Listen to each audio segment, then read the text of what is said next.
नागपुर हिंसा केस में पुलिस ने हामिद इंजीनियर को किया गिरफ्तार। हिंसा वाले दिन यूट्यूब पर दिए थे भड़काऊ बयान। मॉनिटरीज डेमोक्रेटिक पार्टी का कार्यकारी अध्यक्ष है हामिद।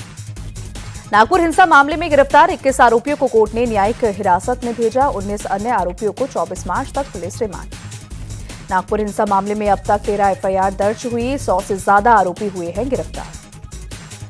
महाराष्ट्र के संभाजी नगर में प्रशासन अलर्ट। औरंगजेब की कब्र के पिछले हिस्से को एल्यूमीनियम शीट से ढका कटीले तार लगाए गए।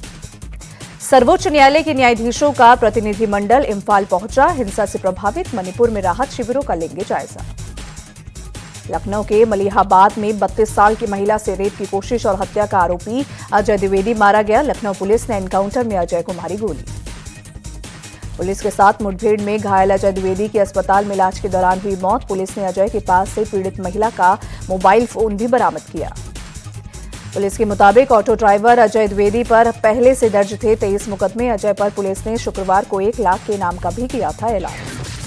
अजय बुधवार को बनारस से आई महिला को आलमबाग बस अड्डे से अगवाकर मलिहाबाद लाया था। अपने भाई दिनेश के साथ लूट रेप की कोशिश और हत्या को दिया अंजाम। पुलिस ने अजय के भाई दिनेश को गुरुवार को किया था गिरफ्तार। आलमबाग के थाना प्रभारी सहित 7 पुलिस वाले लापरवाही के आरोप में किए गए सस्पेंड। बिहार के अररिया में पुलिस और बदमाशों के बीच मुठभेड़। तनिष्क शोरूम लूटकांड में शामिल आरोपी चुनमुन झा ढेर। पुलिस मुठभेड़ में एक आरोपी फरार। एनकाउंटर में एसटीएफ और अररिया पुलिस के 5 जवान भी घायल। पंजाब के मोहाली में पुलिस और बदमाश के बीच मुठभेड़। एनकाउंटर में लविश ग्रोवर नाम के बदमाश को लगी गोली। आरोपी बदमाश पर पहले से ही 8 से 10 मामले हैं दर्ज। जीरकपुर में बड़ी वारदात को अंजाम देने की फिराक में था। पुलिस ने कई हथियार भी बरामद किए। दिल्ली हाईकोर्ट के जस्टिस यशवंत वर्मा के घर आग और कैश मिलने के मामले में आया नया मोड़। दिल्ली फायर सर्विस के चीफ अतुल गर्ग ने जस्टिस वर्मा के घर से कैश मिलने से किया इनकार। फायर सर्विस के चीफ अतुल गर्ग ने बताया आग बुझाने के बाद पुलिस को दी गई थी इसकी जानकारी। फायर ब्रिगेड की टीम को वहां कोई नकदी नहीं मिली थी। संभल के सरायतरीन मस्जिद के पास मिला 19 कूपों में से सबसे बड़ा कूप। कुएं के खुदाई का काम शुरू।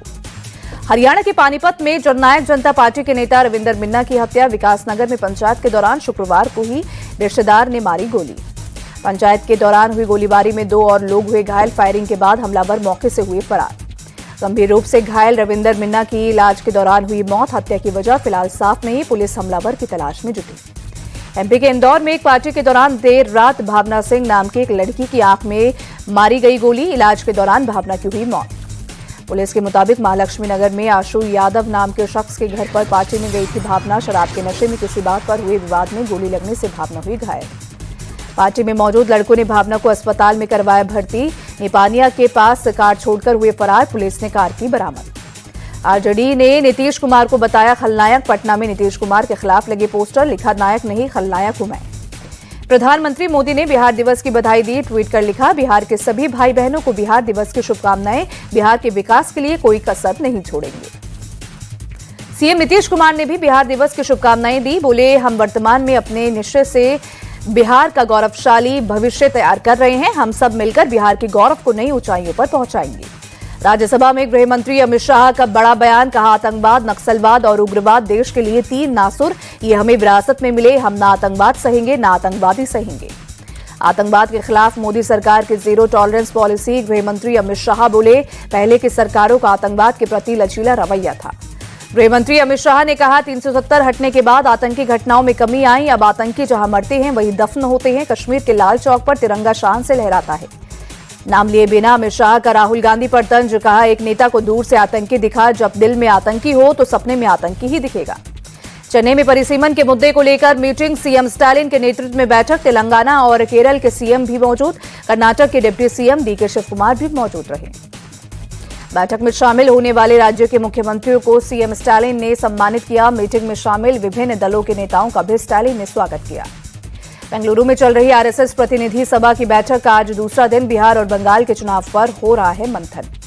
बिहार में अपराधियों का आतंक। हाजीपुर में लूट के दौरान युवक को मारी गोली।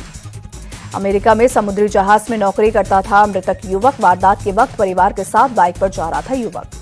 बिहार के कटिहार में स्कूल के अमानवीय हरकत। फीस नहीं देने पर छात्र को परीक्षा देने से रोका। मेरठ हत्याकांड में एक और खुलासा। सौरभ की पोस्टमार्टम रिपोर्ट के मुताबिक पत्नी ने सौरभ के सीने पर किए थे चाकू से कई बार। बाद में काटा सौरभ का गला। सौरभ का पोस्टमार्टम करने वाले डॉक्टरों की भी रूह कांपी, कहा आज तक ऐसी डेड बॉडी का पोस्टमार्टम नहीं किया। सौरभ की बेरहमी से हत्या के बाद साहिल और मुस्कान ने साथ में खेली थी होली। सामने आई वीडियो में दोनों के चेहरे पर ना कोई खौफ ना ही कोई शिकन दिखा। पति सौरभ की हत्या के बाद 11 मार्च को मुस्कान ने हिमाचल में मनाया था प्रेमी साहिल का बर्थडे। मुस्कान और साहिल को टैक्सी में घुमाने वाले ड्राइवर का खुलासा। कुशीनगर में अवैध मस्जिद पर चलेगा बुलडोजर, 8 अप्रैल तक मस्जिद नहीं हटाई तो बुलडोजर चलाने का अल्टीमेटम। संभल के चंदौसी में चला नगर निगम का बुलडोजर। बहजोई रोड पर अवैध दुकानों को किया गया जमींदोज, बिना नक्शा पास कराए बनाई गई थी दुकानें। एमपी के मुरैना में रेत माफियाओं का वन विभाग की टीम पर हमला, जबरदस्ती रेत का ट्रैक्टर छुड़ाया, पीछा करने पर सड़क पर रेत गिराकर हुए फरार। रेत माफिया पर एमपी के कृषि मंत्री का अजीबोगरीब बयान, कहा ये रेत माफिया नहीं पेट माफिया है, पेट पालने के लिए ये काम करते हैं। दिल्ली में 2.5 लाख की रिश्वत लेते रंगे हाथों पकड़ा गया सब इंस्पेक्टर। सीबीआई ने आरोपी एसआई को गिरफ्तार किया। दिल्ली पुलिस का अवैध बांग्लादेशियों पर एक्शन जारी। पुलिस ने 3 अवैध बांग्लादेशी और उनकी मदद करने वाले भारतीय को पकड़ा।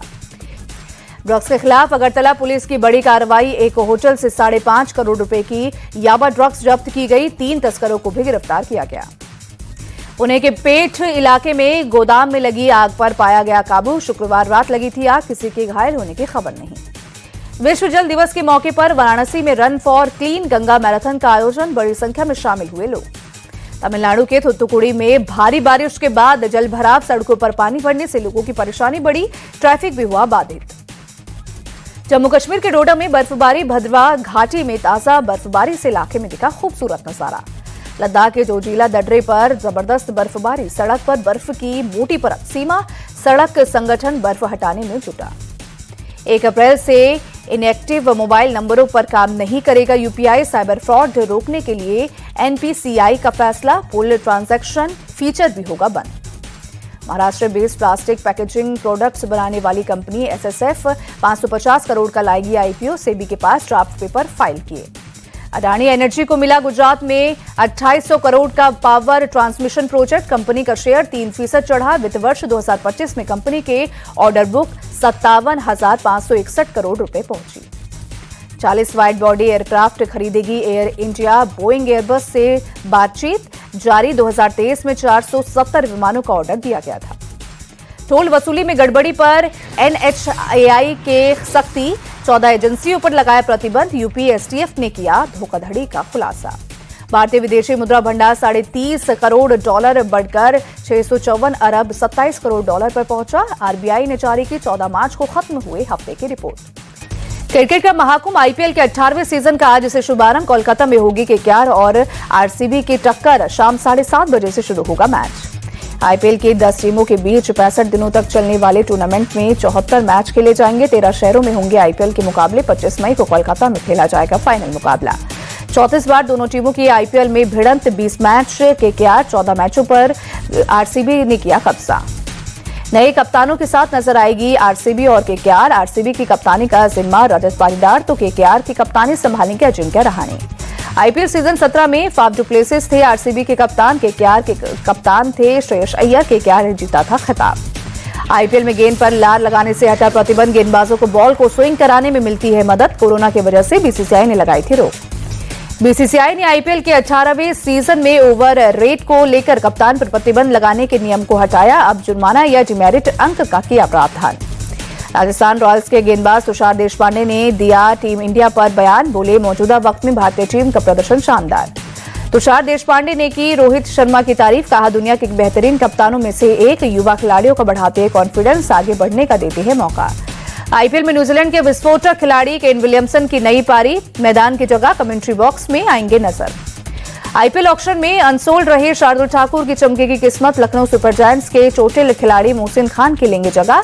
जल्द होगा अनाउंसमेंट। मोहसिन खान पिछले 3 महीने से चोट की वजह से क्रिकेट से हैं दूर। शार्दुल ठाकुर के लखनऊ टीम से जुड़ने के बाद गेंदबाजी और बल्लेबाजी होगी मजबूत। आईपीएल सीजन 18 के लिए वीरेंद्र सहवाग ने चुनी टॉप 4 टीम। प्लेऑफ के लिए सहवाग ने मुंबई, हैदराबाद, पंजाब और लखनऊ को दी जगह। पूर्व इंग्लिश कप्तान माइकल वॉन ने चुनी प्लेऑफ की टॉप 4 टीम। गुजरात, मुंबई, कोलकाता और पंजाब को दी जगह। अंपायर अनिल चौधरी ने इंटरनेशनल और आईपीएल से लिया रिटायरमेंट। ऑस्ट्रेलिया के खिलाफ वनडे सीरीज में की थी अंपायरिंग।